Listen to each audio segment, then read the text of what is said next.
हाय, hello, नमस्कार. तर आपण शिरूरला राहायला का आलो, फ्लॅटवरती राहायला का आलो, याचं कारण, याचं उत्तर मी तुम्हाला आज या ब्लॉगमध्ये सांगणार आहे. तर घरातली सगळी कामं आवरून झाली होती आणि मला तृषाला आणायला जायचं होतं स्कूलला.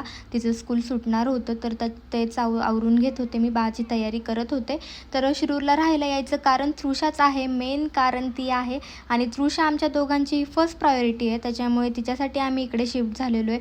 शिरूर ते कारेगाव ते अंतर 12-13 किलोमीटरचं आहे. तिचे क्लास, तिचे स्कूल दोन्ही इकडे, त्यामुळे तिला दिवसातनं 3 ते 4 वेळा अपडाऊन करावं लागायचं क्लाससाठी, स्कूलसाठी. त्यामुळे तिची खूप धावपळ व्हायची. आपल्याकडं गाडी आहे, ड्रायव्हर आहे. मिलन पण तिला रोज आणायला सोडायला येत होते. तसा काही प्रॉब्लेम नव्हता की तिला सोडायची सोय नाही किंवा आणायची सोय नाही.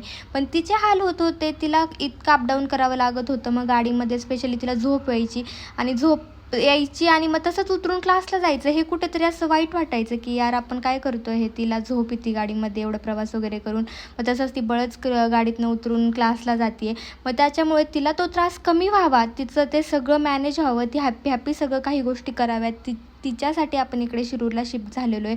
कारण वॉकिंग डिस्टन्सवरती आपल्याला तिचं क्लास आहे इथे आणि 2 ते 3 मिनटाच्या अंतरावरती गाडीने तिचं स्कूल आहे. तिला मी न्यायला आणायला जाऊ शकते, सगळं काही सोयीवरती आहे. तर स्पेशली तृषाचा विचार करून आपण इकडे शिरूरला काही वर्षांसाठी शिफ्ट झालेलो आहे. तर उत्तर तुम्हाला मिळालं असेल. चलो, बाय बाय.